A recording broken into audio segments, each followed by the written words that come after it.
Selamat pagi, saudaraku yang terkasih dalam Tuhan. Saudaraku, Ayub berkata, "Hanya dari kata orang saja aku mendengar tentang engkau. Tetapi sekarang mataku sendiri memandang engkau. Oleh sebab itu aku mencabut perkataanku dan dengan menyesal aku duduk dalam debu." Jika kita membaca Ayub 42 ayat 5-6 ini, saudaraku, kita amati dengan baik, kita akan sangat terkejut dengan pernyataan Ayub ini. Dalam Ayub pasal 1, Ayub digambarkan sebagai sosok yang saleh, jujur, takut akan Allah, dan menjauhi kejahatan. Setiap pagi Ayub mempersembahkan korban bakaran untuk menebus kesalahan anak-anaknya. Bahkan dalam keadaan kehilangan segala sesuatu pun, Ayub masih dapat menyatakan, "Dengan telanjang aku keluar dari kandungan ibuku, dengan telanjang juga aku kembali ke dalamnya. Tuhan yang memberi, Tuhan yang mengambil, terpujilah nama Tuhan." Pernyataan ini menunjukkan bahwa Ayub mengakui bahwa keberadaannya hanya karena pemberian Allah semata-mata. Maka dari itu ia tidak bersungut-sungut waktu Allah mengambil semuanya melalui sarana dan keadaan model apapun. Dan di dalam kepedihannya, saudaraku, Ayub tidak berbuat dosa, dan Ayub tidak menuduh Allah berbuat yang tidak patut dalam hidupnya. Ayub tidak bersungut-sungut menghadapi semua pencobaan prahara yang begitu besar dalam hidupnya. Kemudian Alkitab juga mencatat ketika istrinya menyuruh dia mengutuki Allah supaya dia mati, Ayub juga menjawab istrinya dengan berkata, "Engkau berbicara seperti perempuan gila." Apakah kita mau menerima yang baik dari Allah tetapi tidak mau menerima yang buruk? Dituliskan begini, dalam kesemuanya itu Ayub tidak berbuat dosa dengan bibirnya. Saudaraku, tidak hanya kehilangan harta, keluarga, tapi pergumulan Ayub sampai di titik di mana tubuhnya, kepalanya, kakinya semua busuk penuh dengan bara. Kemudian dia ambil beling, dia garuk-garuk badannya dengan sekeping beling. Dapat dibayangkan seorang yang punya segalanya, kaya raya, kemudian menjadi manusia miskin, terbuang, penyakitan lagi, tapi masih tetap menunjukkan kualitas yang luar biasa. Justru kualitas hidup seseorang itu terlihat jelas, nampak pada waktu orang itu ada di dalam keadaan yang paling rendah dalam hidupnya. Seperti keadaan Ayub ini, keadaan yang terpuruk, saudaraku. Demikianlah sejatinya bahwa penderitaan yang kita alami itu adalah ujian atau pemurnian supaya kita menjadi semakin sempurna, semakin naik level, semakin terbang lebih tinggi.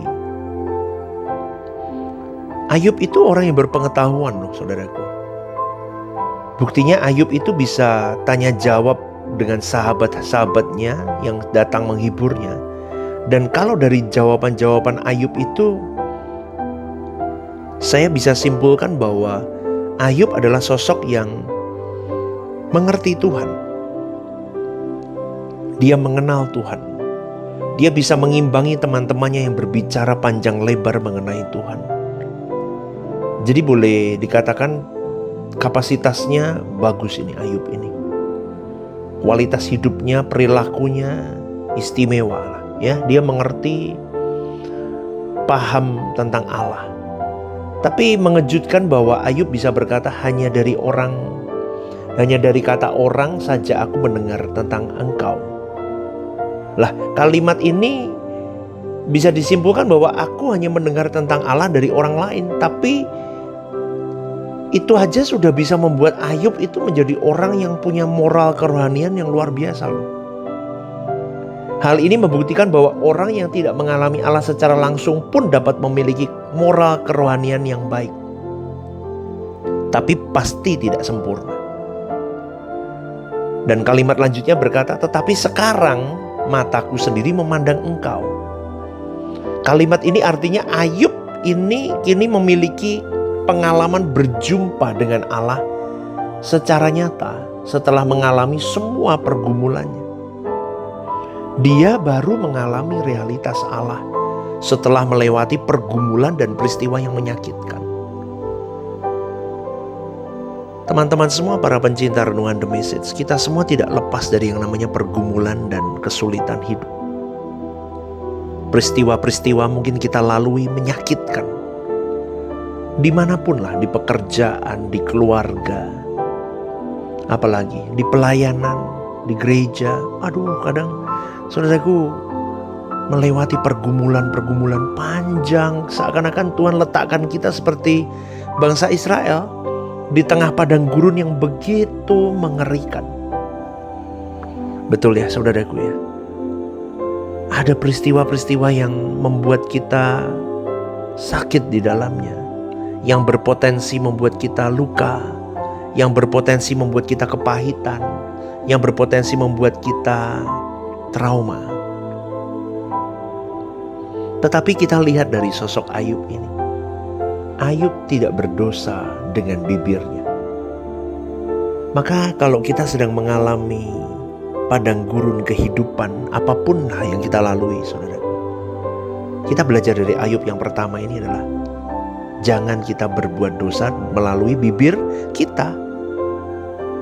Lihat ya, Ayub itu sosok yang menarik perhatian Tuhan. Dia tidak sempurna dalam pengenalan akan Allah, tapi dia berusaha sungguh-sungguh untuk menjaga perasaan Allah. Nah, ini poin yang kedua yang istimewa yang harus kita contoh dari Ayub. Kita harus sungguh-sungguh menjaga perasaan Allah di dalam apapun pergumulan yang kita lalui. Ini beda dengan orang Kristen hari ini. Hari ini orang Kristen kelihatannya sangat mengenal Allah, pengetahuan teologinya sangat luar biasa, ya. Tapi mengenal hati Allahnya yang kurang. Itu yang tidak menarik perhatian Tuhan. Karena dia tidak mengenal Allah secara pas, secara tepat. Berbeda dengan orang yang menarik perhatian Tuhan. Belum tentu orang itu dalam berteologinya, belum tentu loh. Tapi dia bisa menarik perasaan Tuhan. Karena orang yang dapat menarik perasaan Tuhan itu adalah orang-orang yang serius menjaga perasaan Tuhan dan membuahkan kehidupan yang kokoh di dalam mempertahankan iman melalui setiap perjumpaan pribadi dengan Tuhan tiap waktu. Punya waktu sama Tuhan, maka dia semakin kenal sama Tuhannya. Ini gambaran untuk kita juga, saudaraku. Kita harus lebih mengenal perasaan Tuhan, sehingga kita bisa tahu bagaimana cara menjaga perasaan Tuhan. Ego lama kita, ego diri harus dikeringkan, dimatikan. Amin. Manusia lama harus dimatikan supaya tidak melahirkan dosa baru. Gimana caranya? Kenali Tuhan, kenali Dia, dekat dengan Dia, maka kita baru bisa menjaga perasaan Tuhan. Kalau kita matikan ego, matikan manusia lama, tidak melahirkan dosa-dosa baru, itu baru yang disebut dengan menjaga perasaan Tuhan. Dan setiap kita terpanggil untuk menjadi orang yang menarik perhatian Tuhan.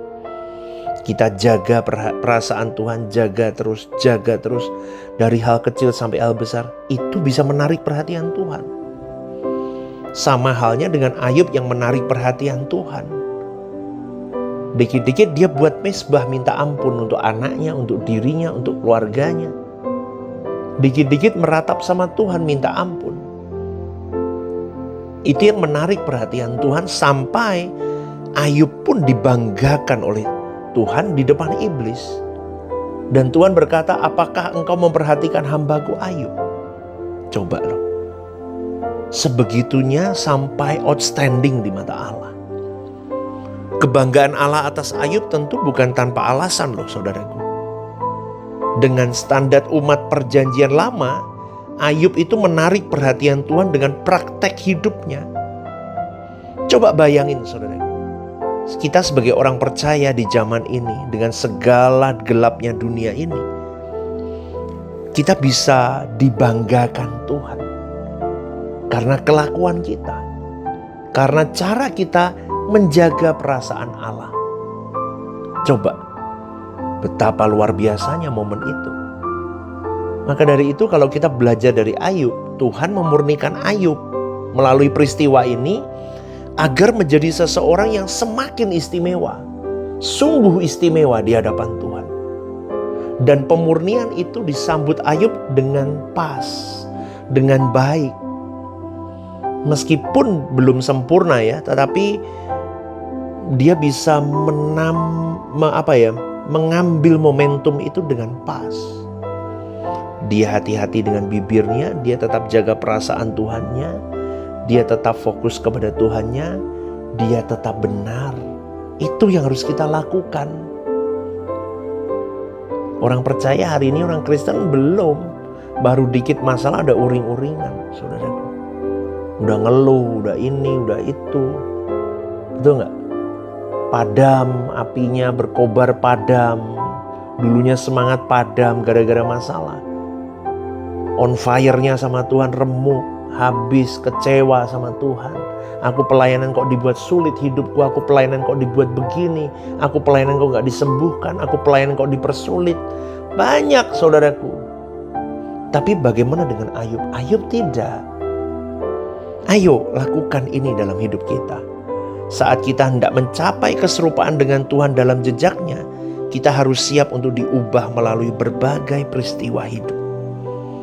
Karena semua hal itu bertujuan menjadikan kita anak Allah yang bukan hanya mengenal Allah secara nalar, tetapi mengalami Allah secara nyata. Jadi berterima kasihlah kepada Tuhan yang hidup dalam hidup kita, apapun keadaanmu hari ini. Dan tetaplah on fire. Amin, saudaraku. Tetaplah on fire. On fire di hadapan Tuhan. Jadilah manusia yang tangguh, yang kuat, yang tetap benar. Apapun yang harus kita hadapi untuk pemurnian yang Tuhan berikan dalam hidup kita. Supaya kita bisa menarik perasaan Tuhan dalam hidup kita. Amin ya saudaraku ya. Semoga renungan ini jadi berkat.